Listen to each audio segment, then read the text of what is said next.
Friends, ನಮಸ್ಕಾರ ಎಲ್ಲರೂ ಹೇಗಿದ್ದೀರಾ? Welcome back to super mom Freya. ಇವತ್ತಿನ ವಿಡಿಯೋದಲ್ಲಿ ನಾನು ವೇಟ್ ಲಾಸ್ ಸೀರೀಸ್ ನ next concept what I eat in a day ಅಂತ ಶೇರ್ ಮಾಡ್ತಾ ಇದ್ದೀನಿ. ಇದು ಎಸ್ಪೆಷಲಿ ಯಾರೆಲ್ಲ ವೇಟ್ ಲಾಸ್ ಪ್ಲಾನಿಂಗ್ ಅಲ್ಲಿ ಇದ್ದೀರಾ ಅವರಿಗೆ ತುಂಬಾನೇ ಯೂಸ್ಫುಲ್ ಆಗ್ಬೋದು ಅಂತ ಅನ್ಕೊಂಡಿದ್ದೀನಿ. ಎಸ್ಪೆಷಲಿ ಈ ಚಾನೆಲ್ ನ ವ್ಯೂವರ್ಸ್ ತುಂಬಾ ಮಂದಿ ಹೌಸ್ ವೈಫ್ಸ್, ಜೊತೆಗೆ ಮನೆಯಲ್ಲಿ ಕೂಡ ಕೆಲಸ ಮಾಡ್ತಾರೆ, ಹೊರಗಡೆ ಹೋಗಿ ಕೂಡ ದುಡಿತಾರೆ. ಅಂತವರ ರುಟೀನ್ ತುಂಬಾ ಟೈಟ್ ಇರುತ್ತೆ. ಅವರಿಗೆ ಸಪರೇಟ್ ಆಗಿ ಡಯಟ್ ಫುಡ್ ಎಲ್ಲ ಮಾಡ್ಲಿಕ್ಕೆ ಟೈಮ್ ಸಿಗೋದಿಲ್ಲ. ಅಂಡ್ ನಾನು ಕೂಡ ಸಪರೇಟ್ ಆಗಿ ನಂದು ಏನು ಡಯಟ್ ಫುಡ್ ಮಾಡ್ತಾ ಇಲ್ಲ. ಡೈಲಿ ಫ್ಯಾಮಿಲಿಗೆ ಏನು ಕುಕ್ ಮಾಡ್ತಾ ಇದ್ದೀನೋ ಅದನ್ನೇ ನಾನು ಕೂಡ ತಗೊಳ್ತೀನಿ. ಅದು ಯಾವ ರೀತಿಯಲ್ಲಿ ತಗೊಳ್ತೀನಿ, ಯಾವ ರೀತಿ ಹೆಲ್ದಿ ಆಪ್ಷನ್ ಇರುತ್ತೆ ಅಂತ ನಾನು ನಿಮ್ಗೆ ತುಂಬಾನೇ ಸಿಂಪಲ್ ಆಗಿ ತೋರಿಸ್ತೀನಿ. ನೀವು ಹೆಚ್ಚು ಎಲ್ಲ ಟೈಮ್ ಕೊಟ್ಟು ಸಪರೇಟ್ ಆಗಿ ಡಯಟ್ ಫುಡ್ ಮಾಡ್ಬೇಕಂತ, ಫ್ಯಾನ್ಸಿ ಫುಡ್ ಮಾಡ್ಬೇಕಂತ ಏನು ಕೂಡ ಅವಶ್ಯಕತೆ ಇಲ್ಲ. ಅಂಡ್ ಮನೆಯಲ್ಲಿ ಮಾಡಿದ ಫುಡ್ ಅನ್ನೇ, ಫ್ಯಾಮಿಲಿಗೋಸ್ಕರ ಪ್ರಿಪೇರ್ ಮಾಡಿದ ಫುಡ್ ಅನ್ನೇ ಯಾವ ರೀತಿ ನೀವು ನಿಮ್ಮ ಡಯಟ್ ಅಲ್ಲಿ ಮ್ಯಾನೇಜ್ ಮಾಡಿ ವೇಟ್ ಲಾಸ್ ಮಾಡಬಹುದು ಅಂತ ನಾನು ನಿಮ್ಗೆ ಇವತ್ತಿನ ವಿಡಿಯೋದಲ್ಲಿ ತಿಳಿಸ್ತೀನಿ. ಹೋಪ್ ನಿಮ್ಗೆ ಈ ವಿಡಿಯೋ ಇಷ್ಟ ಆಗ್ಬಹುದು ಅಂತ ಅನ್ಕೊಂಡಿದ್ದೀನಿ. ಫಸ್ಟ್ ಬೆಳಿಗ್ಗೆ ಎದ್ದ ಆದ್ಮೇಲೆ ಸ್ವಲ್ಪ ಮುಖ ಎಲ್ಲ ತೊಳೆದಾದ್ಮೇಲೆ ಫಸ್ಟ್ ನಾನು ಕೆಲಸ ಮಾಡುವುದೇನಂದ್ರೆ ಒಂದು ಗ್ಲಾಸ್ ವಾರ್ಮ್ ವಾಟರ್. ಇವಾಗ ವಾರ್ಮ್ ವಾಟರ್ ಕುಡಿಯೋದು ಕೂಡ ತುಂಬಾ ಇಂಪಾರ್ಟೆಂಟ್. ಕೋಲ್ಡ್ ನೀರು ಕುಡಿಬೇಡಿ. ಉಗುರು ಬೆಚ್ಚಗೆ ಅಥವಾ ಸ್ವಲ್ಪ ನಿಮ್ಗೆ ಎಷ್ಟು ಬಿಸಿ ಆಗುತ್ತೆ ಅಲ್ವಾ, ಸ್ವಲ್ಪ ಬಿಸಿಗಿಂತ, ಬಿಸಿ ಅಂದ್ರೆ ಬಿಸಿ ಬಿಸಿ ಅಲ್ಲ, ಬಟ್ ಉಗುರು ಬೆಚ್ಚಗಿಂತ ಸ್ವಲ್ಪ ಜಾಸ್ತಿ ಬಿಸಿ ನೀರು ಕುಡಿದ್ರೆ ನೀವು ತುಂಬಾ ಒಳ್ಳೇದು. ಇದು ವೇಟ್ ಲಾಸಿಗೆ ಡೈರೆಕ್ಟ್ ಆಗಿ ಹೆಲ್ಪ್ ಮಾಡೋದಿಲ್ಲ, ಬಟ್ ಇಂಡೈರೆಕ್ಟ್ ಆಗಿ ನಿಮ್ಗೆ ವೇಟ್ ಲಾಸಿಗೆ ಇದು ತುಂಬಾ ಹೆಲ್ಪ್ ಮಾಡುತ್ತೆ. ಹೇಗೆ ಹೆಲ್ಪ್ ಮಾಡುತ್ತೆ ಅಂದ್ರೆ, ನೀವು 6 to 8 hours ಫುಲ್ ಮಲಗಿರ್ತೀರಾ ರಾತ್ರಿ. ಬೆಳಿಗ್ಗೆ ಎದ್ದ ತಕ್ಷಣ ನಿಮ್ಮ ಫುಲ್ ಬಾಡಿ ಕೂಡ ಮಲಗಿರುತ್ತೆ ನಿಮ್ ಜೊತೆ. ಸೊ ನಿಮ್ಮ ಡೈಜೆಷನ್ ಅನ್ನ, ಜೀರ್ಣಕ್ರಿಯೆಯನ್ನ ಆಕ್ಟಿವೇಟ್ ಮಾಡುತ್ತೆ ವಾರ್ಮ್ ವಾಟರ್ ಕುಡಿಯೋದ್ರಿಂದ. ಜೊತೆಗೆ ನೀವು ಕುಡಿಯುವಾಗ ಗಳಗಳನೆ ನಿಂತ್ಕೊಂಡು ಗಳಗಳನೆ ಕುಡಿಬೇಡಿ, ಕುತ್ಕೊಂಡು ಸಿಪ್ ಬೈ ಸಿಪ್ ಕುಡಿತಾ ಹೋಗಿ. ಇದು ನಿಮ್ಮ ಡೈಜೆಷನ್ ಅನ್ನ ಸ್ಲೋಲಿ ಆಕ್ಟಿವೇಟ್ ಮಾಡುತ್ತೆ. ಅಂಡ್ ಇನ್ನೊಂದು ಮೇನ್ ಅಂದ್ರೆ, ಒಂದು ವೇಳೆ ನೀವು ಮಾರ್ನಿಂಗ್ ಡ್ರಿಂಕ್ಸ್ ಏನಾದ್ರೂ ಕುಡಿತಾ ಇದ್ರೆ, ಕೆಲವರು ಚಿಯಾ ಲೆಮನ್ ಡ್ರಿಂಕ್ ಕುಡಿತಾರೆ, ಕೆಲವರು ಜೀರಾ ವಾಟರ್ ಕುಡಿತಾರೆ. ಇನ್ನು ಏನಾದ್ರೂ ನೀವು ಮಾರ್ನಿಂಗ್ ಡ್ರಿಂಕ್ ಕುಡಿತಾ ಇದ್ರೆ ಅದನ್ನ ನೀವು ಕುಡಿಬಹುದು. ಬಟ್ ಒಂದು ವೇಳೆ ಏನು ಕೂಡ ಕುಡಿಯುವುದಿಲ್ಲ ಆದ್ರೆ ವಾರ್ಮ್ ವಾಟರ್ ಬೆಸ್ಟ್. ನಾನು ವಾರ್ಮ್ ವಾಟರೇ ಕುಡಿತೀನಿ, ಬೇರೆ ಏನು ಕೂಡ ನಾನು ಮಾರ್ನಿಂಗ್ ಡ್ರಿಂಕ್ಸ್ ಕುಡಿಯೋದಿಲ್ಲ. ಸಿಪ್ ಬೈ ಸಿಪ್ ನಾನು 200 to 250 ml ನೀವು ಕುಡಿದ್ರೆ ಒಳ್ಳೇದು. ಬೆಳಿಗ್ಗೆ ಹೊತ್ತು ಕುತ್ಕೊಂಡು ಆರಾಮದಲ್ಲಿ ಸಿಪ್ ಬೈ ಸಿಪ್ ಕುಡಿತಾ ಹೋಗಿ. ನೀರು ಫುಲ್ ಡೇ ಅಲ್ಲಿ ಅಟ್ಲೀಸ್ಟ್ 2 to 2.5 ಲೀಟರ್ ಆದ್ರೂ ಒಂದು ಕುಡಿಯುವ ಗೋಲ್ ಇರುತ್ತೆ. ಕೆಲವೊಂದ್ಸಲ ಆ ಗೋಲ್ ಅಚೀವ್ ಆಗುತ್ತೆ, ಬಟ್ ಕೆಲವೊಂದ್ಸಲ ಆಗೋದಿಲ್ಲ. ಬಟ್ ನೀರು ಕುಡಿಯೋದ್ರಿಂದ ತುಂಬಾ ಬೆನಿಫಿಟ್ ಇದೆ. ಬಾಡಿಯಿಂದ ಟಾಕ್ಸಿನ್ ಎಲಿಮಿನೇಟ್ ಮಾಡುತ್ತೆ, ಬಾಡಿಯನ್ನು ಹೈಡ್ರೇಟ್ ಮಾಡುತ್ತೆ, ಜೀರ್ಣಕ್ರಿಯೆಗೆ ಸಪೋರ್ಟ್ ಮಾಡುತ್ತೆ. ಸೊ ನೀರು ಕುಡಿಯುವುದು ತುಂಬಾ ಒಳ್ಳೆಯದು. ಬೆಳಿಗ್ಗೆ ನಟ್ಸ್ ತಗೊಳ್ಳುವ ಅಭ್ಯಾಸ ಇದ್ರೆ, ಕೆಲವರು ರಾತ್ರಿ ಸೋಕ್ ಮಾಡಿ ಎಲ್ಲ ಇಡ್ತಾರೆ. ಬೆಳಿಗ್ಗೆ ಒಂದು ಗ್ಲಾಸ್ ವಾರ್ಮ್ ವಾಟರ್ ಮತ್ತೆ ನಟ್ಸ್ ಕೂಡ ತಗೊಳ್ಳೋದು ಒಳ್ಳೇದು ಆಪ್ಷನ್ ವೇಟ್ ಲಾಸ್ಗೆ. ಯಾಕೆಂದ್ರೆ ನಿಮಗೆ ಕೆಲವೊಂದ್ಸಲ ಬೆಳಿಗ್ಗೆ ಎದ್ದ ತಕ್ಷಣ ಕೆಲವರಿಗೆ ಹಸಿವೆಲ್ಲ ಆಗುತ್ತೆ. ಸೊ ನಟ್ಸ್ ತಗೊಳ್ಳೋದ್ರಿಂದ, ವಾರ್ಮ್ ವಾಟರ್ ತಗೊಳ್ಳೋದ್ರಿಂದ ನಿಮ್ಮ ಹಸಿವೆ ಕೂಡ ಸ್ವಲ್ಪ ಟೈಮ್ ಡೌನ್ ಆಗುತ್ತೆ. ನೀವು ಒಂದು ಗ್ಲಾಸ್ ಬೆಳಿಗ್ಗೆ ನೀರು ಕುಡಿದು ನೋಡಿ, ನಿಮ್ಮ ಹಸಿವೆ ಕೂಡ ಸ್ವಲ್ಪ ಟೈಮ್ ಕೂಲ್ ಆಗುತ್ತೆ, ಬೇಗ ಹಸಿವೆ ಆಗುದಿಲ್ಲ. ಆಮೇಲೆ ನಂಗೆ ನಂದು ಕೆಲಸ, ನನ್ನ ಮಗನಿಗೆ ಸ್ಕೂಲ್ ಎಲ್ಲ ಡ್ರಾಪ್ ಮಾಡ್ಲಿಕ್ಕೆ ಇರುತ್ತೆ, ಅವನ ಬಸ್ ಎಲ್ಲ ಬೇಗ ಬರುತ್ತೆ. ಸೊ ಅದೆಲ್ಲ ನಂಗೆ ಕೆಲಸ ಇರುತ್ತೆ. ಒಂದು ಆದ್ಮೇಲೆ ಆರಾಮ್ಸೆ ನಾನು ಅವನೆಲ್ಲ ಹೋದ್ಮೇಲೆ ನಾನು ಬ್ರೇಕ್ಫಾಸ್ಟ್ ಮಾಡ್ತೀನಿ. ಇವಾಗ ನೀರೆಲ್ಲ ಕುಡಿದಾದ್ಮೇಲೆ ಇನ್ನೊಂದು ನಾನು ಕೆಲಸ ಏನ್ ಮಾಡೋದಂದ್ರೆ, ಚಿಯಾ ಸೀಡ್ಸ್ ಸೋಕ್ ಮಾಡಿ ಇಡ್ತೀನಿ. 1 ಟೇಬಲ್ ಸ್ಪೂನ್ ಚಿಯಾ ಸೀಡ್ಸ್ ಅನ್ನ, ಇದ್ರ ಬಗ್ಗೆ ನಾನು ವಿಡಿಯೋ ಕೂಡ ಮಾಡಿದ್ದೀನಿ ಯಾವ ರೀತಿ ತಗೋಬಹುದು ಅಂತ. ಅಂಡ್ ಇವತ್ತು ನಾನು ಯಾವ ರೀತಿ ತಗೋತೀನಿ ಅಂತ ಕೂಡ ನಾನು ನಿಮ್ ಜೊತೆ ಶೇರ್ ಮಾಡ್ತೀನಿ. ಈ ಟೈಮಲ್ಲಿ ನಾನು 1 ಟೇಬಲ್ ಸ್ಪೂನ್ ಚಿಯಾ ಸೀಡ್ಸ್ ಅನ್ನ ಸೋಕ್ ಮಾಡ್ತೀನಿ. ನಾನು ಎವ್ರಿ ಡೇ 1 ಟೇಬಲ್ ಸ್ಪೂನ್ ಅಷ್ಟು ಚಿಯಾ ಸೀಡನ್ನು ನೀರಲ್ಲಿ ಸೋಕ್ ಮಾಡ್ತೀನಿ. ಯಾವುದೇ ಲಿಕ್ವಿಡ್ ಐಟಮಲ್ಲಿ ನೀವು ಮಾಡ್ಬೋದು ಸೋಕ್, ಬಟ್ ನಾನು ನೀರಲ್ಲಿ ಹೆಚ್ಚಾಗಿ ಮಾಡೋದು. ಆಮೇಲೆ ಇವತ್ತು ಬ್ರೇಕ್ಫಾಸ್ಟಿಗೆ ಏನು ತಗೋತೀನಿ ಅಂತ ಇವಾಗ ತೋರಿಸ್ತೀನಿ. ಇವಾಗ ಬ್ರೇಕ್ಫಾಸ್ಟ್ ಟೈಮ್. ಆಕ್ಚುಲಿ ನೀವು ನೀರು ಕುಡಿದ ಅಥವಾ ನೀವು ಮಾರ್ನಿಂಗ್ ಡ್ರಿಂಕ್ ಕುಡಿದ ಅರ್ಧ 1 ಗಂಟೆ ಆದ್ಮೇಲೆ ಕೂಡ ನಿಮ್ಮ ಹಸಿವೆ ಅಕಾರ್ಡಿಂಗ್ ನೀವು ಬ್ರೇಕ್ಫಾಸ್ಟ್ ತಗೋಬಹುದು. ಬಟ್ ನಾನು ಅರ್ಧ 1 ಗಂಟೆ ಆದ್ಮೇಲೆ ನಾನು ಆರಾಮವಾಗಿ ಕುತ್ಕೊಂಡು ತಿನ್ನೋದು. ಇವಾಗ ಬ್ರೇಕ್ಫಾಸ್ಟ್ಗೆ ಏನು ಆಪ್ಷನ್ ಇದೆ ಅಂತ ನಾನು ನಿಮಗೆ ತೋರಿಸ್ತೀನಿ. ಇವತ್ತಿನ ಬ್ರೇಕ್ಫಾಸ್ಟ್ಗೆ ಇವಾಗ 2 ಇಡ್ಲಿ ಮತ್ತೆ ಸಾಂಬಾರ್ ತಗೊಂಡಿದ್ದೀನಿ. ಏನಂದ್ರೆ ಸಾಂಬಾರಲ್ಲಿ ತೊಗರಿಬೇಳೆ ಸಾರು ಅಥವಾ ಯಾವುದೇ ವೆಜಿಟೇಬಲ್ ಸಾರು ಇದ್ರೆ ಒಳ್ಳೇದು. ತೊಗರಿಬೇಳೆ ಇದ್ರೆ ಏನಾಗುತ್ತೆ ಅಂದ್ರೆ ಪ್ರೋಟೀನ್ ಅಂಶ ಕೂಡ ಸಿಗುತ್ತೆ. ಯಾಕೆಂದ್ರೆ ಪ್ರೋಟೀನ್ ಕೂಡ ತುಂಬಾ ಇಂಪಾರ್ಟೆಂಟ್ ವೇಟ್ ಲಾಸ್ ಆಗೋ ಟೈಮಲ್ಲಿ. ಜೊತೆಗೆ ನಿಮಗೆ ಬಾಯ್ಲ್ಡ್ ಎಗ್ ತಗೊಳ್ಳುವ ಅಭ್ಯಾಸ ಇದ್ರೆ, ನಾನ್ ವೆಜಿಟೇರಿಯನ್ ಆಗಿದ್ರೆ ನೀವು ಬಾಯ್ಲ್ಡ್ ಎಗ್, ಆಮ್ಲೆಟ್ ಏನು ಕೂಡ ತಗೊಳ್ಬೋದು ನಿಮ್ಮ ಅಕಾರ್ಡಿಂಗ್. ಇವಾಗ ವೇಟ್ ಲಾಸ್ ಮಾಡುವಾಗ ಟೀ ಕೆಲವರು ತಗೊಳ್ಳೋದಿಲ್ಲ, ಟೀ ಕಾಫಿ ಕಂಪ್ಲೀಟ್ ಸ್ಟಾಪ್ ಮಾಡ್ತಾರೆ. ಬಟ್ ನಾನು ಕಂಪ್ಲೀಟ್ ಸ್ಟಾಪ್ ಮಾಡಿಲ್ಲ, ಮೊದಲೇ ಹೇಳಿದ್ದೀನಿ ಅಲ್ವಾ. ಸಿಂಪಲ್ ಆಗಿ ಯಾವ ರೀತಿ ಮನೆಯಲ್ಲಿ ಇರುವ ವಸ್ತುಗಳಿಂದ, ಮನೆಯಲ್ಲಿ ಫ್ಯಾಮಿಲಿಗೆ ಪ್ರಿಪೇರ್ ಮಾಡಿದವರಿಂದ ಹೇಗೆ ವೇಟ್ ಲಾಸ್ ಮಾಡೋದು ಅಂತ. ಸೊ ನಾನು ಟೀ ತಗೊಳ್ತೀನಿ, ಬೆಳಿಗ್ಗೆ ಒಂದೇ ಗ್ಲಾಸ್ ಟೀ ತಗೊಳ್ಳೋದು, ಆ್ಯಂಡ್ ಶುಗರ್ ಯೂಸ್ ಮಾಡೋದಿಲ್ಲ. ನಾವು ತುಂಬ ಟೈಮ್ನಿಂದ ಇದು ಬೆಲ್ಲನೇ ಯೂಸ್ ಮಾಡ್ತೀವಿ, ಜಾಗರಿಯೇ. ಆ್ಯಕ್ಚುಲಿ ಜಾಗರಿ ಮತ್ತು ಶುಗರ್ ಕೂಡ ಆಲ್ಮೋಸ್ಟ್ ಸೇಮ್ ಅಂತ ಹೇಳ್ತಾರೆ, ಬಟ್ ಸ್ಟಿಲ್ ಜಾಗರಿ ಸ್ವಲ್ಪ ನ್ಯೂಟ್ರಿಷನಲ್ ಕ್ವಾಂಟಿಟೀಸ್ ಇದೆ ಶುಗರಿಗಿಂತ. ಸೊ ಹಾಗಾಗಿ ಸ್ವಲ್ಪ ಸಿಹಿ, ಸ್ವಲ್ಪ ಜಾಗರಿ ಹಾಕಿ, ಸ್ವಲ್ಪ ಬೆಲ್ಲ ಹಾಕಿ ಟೀ ಪ್ರಿಪೇರ್ ಮಾಡೋದು, ಮಿಲ್ಕ್ ಟೀ ಇದು ಕಂಪ್ಲೀಟ್ ಆಗಿ.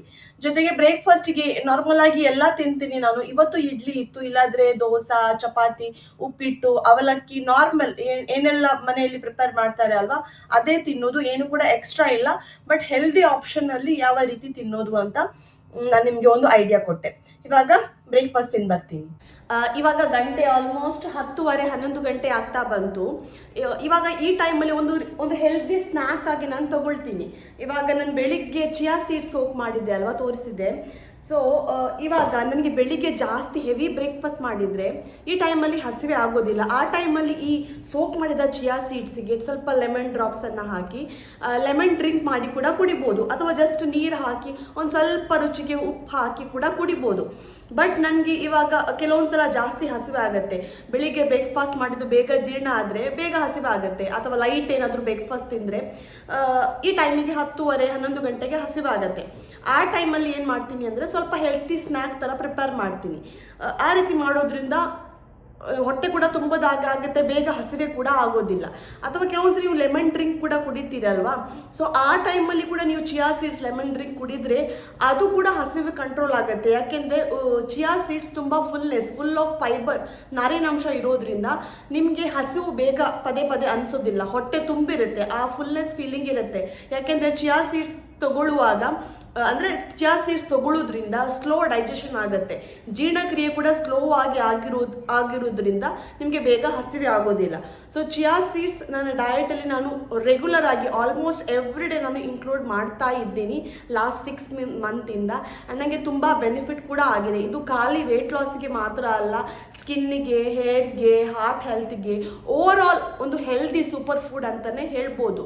ಇದ್ರ ಬಗ್ಗೆ ನಾನು ಒಂದು ರೀಸೆಂಟಾಗಿ ಲಾಸ್ಟ್ ವೀಕ್ ವಿಡಿಯೋವನ್ನು ಕೂಡ ಶೇರ್ ಮಾಡಿದ್ದೀನಿ. ಸೊ ಇನ್ ಡೀಟೇಲ್ ನಿಮಗೆ ಇನ್ಫಾರ್ಮೇಷನ್ ಬೇಕಿದ್ರೆ ಆ ವಿಡಿಯೋವನ್ನು ನೀವು ಚೆಕ್ ಮಾಡ್ಬೋದು. ನೀವು ಚಿಯಾ ಸೀಡ್ಸನ್ನು ನಾನಿವಾಗ ನೀರಲ್ಲಿ ಹಾಕಿ ಸೋಕ್ ಮಾಡಿದ್ದೆ, ಯಾಕೆಂದರೆ ನನಗೆ ಬೆಳಿಗ್ಗೆ ಅನಿಸಿತ್ತು ನಾನು ಲೆಮನ್ ಡ್ರಿಂಕ್ ಮಾಡಿ ಕುಡಿತೀನಿ ಅಂತ. ಬಟ್ ಇವಾಗ ನನಗೆ ಸ್ವಲ್ಪ ಹಸಿವೆ ಆಗಿದ್ದರಿಂದ ನಾನು ಸ್ವಲ್ಪ ಪುಡ್ಡಿಂಗ್ ಥರ ಮಾಡ್ತಾ ಇದ್ದೀನಿ.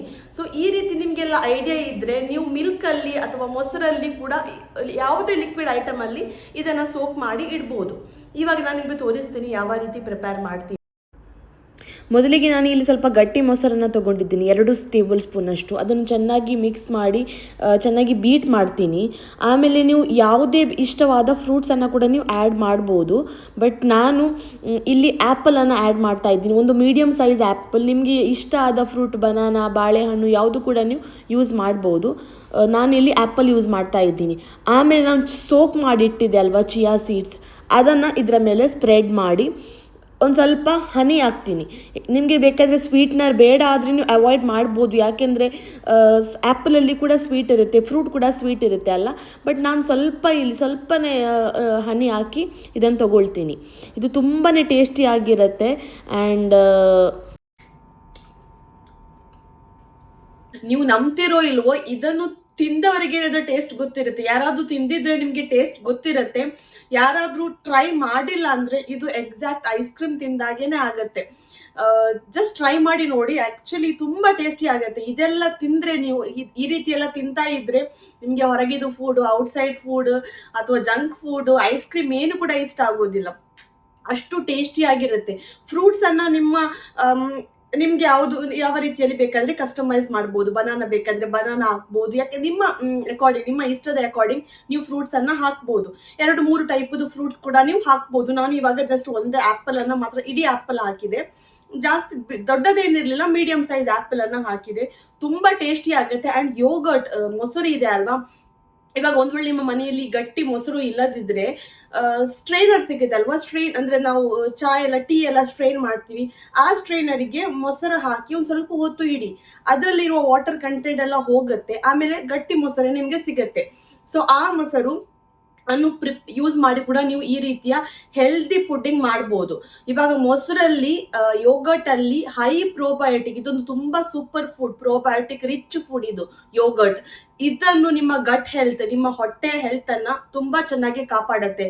ಕೆಲವರಿಗೆ ಬ್ಲೋಟಿಂಗ್ ನ ಸಮಸ್ಯೆ, ಅಂದ್ರೆ ಹೊಟ್ಟೆ ಉಬ್ಬಿದಾಗೆ ಇರುತ್ತೆ, ಹೆಚ್ಚಾಗಿ ವೇಟ್ ಲಾಸ್ ಎಲ್ಲ ಮಾಡುವಾಗ ಕೆಲವರಿಗೆ ಹೊಟ್ಟೆ ಉಬ್ಬಿದಾಗೆ ಇರುತ್ತೆ, ಗ್ಯಾಸ್ಟ್ರಿಕ್ ನ ಸಮಸ್ಯೆ ಇರುತ್ತೆ, ಕೆಲವರಿಗೆ ಕಾನ್ಸ್ಟಿಪೇಷನ್ ಮಲಬದ್ಧತೆ ಎಲ್ಲ ಸಮಸ್ಯೆ ಇರುತ್ತೆ, ಅಂತವರಿಗೆ ಯೋಗರ್ಟ್ ತುಂಬಾ ಒಳ್ಳೆಯದು. ಯಾಕೆಂದ್ರೆ ಇದರಲ್ಲಿ ಪ್ರೋಬಯೋಟಿಕ್ ನ ಅಂಶ ಇದೆ.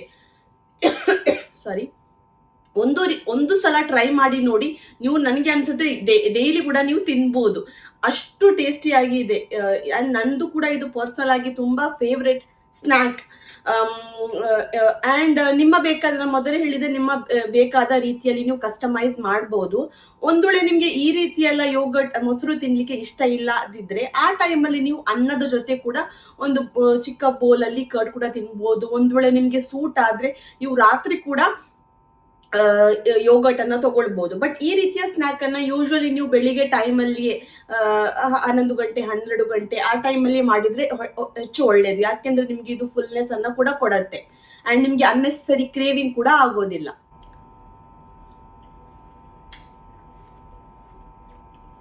ಮಧ್ಯಾಹ್ನದ ಊಟಕ್ಕೆ ಒಂದು ಬಾಯ್ಲ್ಡ್ ಎಗ್ ತೊಗೊಂಡಿದ್ದೀನಿ, ಮತ್ತು ಒಂದು ಸ್ವಲ್ಪ ಕಪ್ಪಲ್ಲಿ ದಾಲ್ ಫ್ರೈ ಮಾಡಿದ್ದೀನಿ.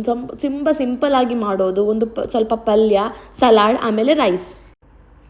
ಇದು ಸಂಜೆ ಸ್ನ್ಯಾಕಿಗೆ ಆಲ್ಮೋಸ್ಟ್ 5:30 ಆಗುವಾಗ ನಾನು ತೊಗೊಳ್ತೀನಿ. ನಾನು ಹಸಿವಿನ ಅಕಾರ್ಡಿಂಗ್, ಬೇಗ ಸ್ವಲ್ಪ ಹಸಿವೆ ಆದರೆ ಸ್ವಲ್ಪ ಬೇಗ ತೊಗೊಳ್ತೀನಿ. ಒಂದು ಸ್ವಲ್ಪ ಬಾಯ್ಲ್ ಮಾಡಿದ ಕಾರ್ನ್, ಅದಕ್ಕೆ ಸ್ವಲ್ಪ ಚಾಟ್ ಮಸಾಲ ಹಾಕಿದ್ದೀನಿ. ನೀವು ನಿಮಗೆ ಬೇಕಾದರೆ ಹುಳಿ ಖಾರ ಎಲ್ಲ ಹಾಕ್ಬೋದು, ಸ್ವಲ್ಪ ಲೆಮನ್ ಡ್ರಾಪ್ಸ್ ಎಲ್ಲ ಹಾಕ್ಬೋದು. ನಿಮಗೆ ಇದು ಕಪ್ಪು ನೋಡಲಿಕ್ಕೆ ಸ್ವಲ್ಪ ದೊಡ್ಡದು ಕಾಣ್ಬೋದು, ಬಟ್ ಅದರಲ್ಲಿ ಅಷ್ಟು ಕಾರ್ನ್ ಇಲ್ಲ, ಸ್ವಲ್ಪ ಕಾರ್ನ್ ಇದೆ. ನೋಡ್ಲಿಕ್ಕೆ ಮಾತ್ರ ಕಪ್ ದೊಡ್ಡದಾಗಿ ಕಾಣುತ್ತೆ.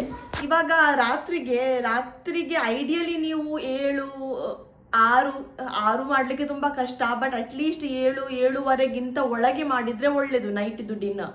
ಬಟ್ ನಂದು 8-8:30 ಆಗತ್ತೆ.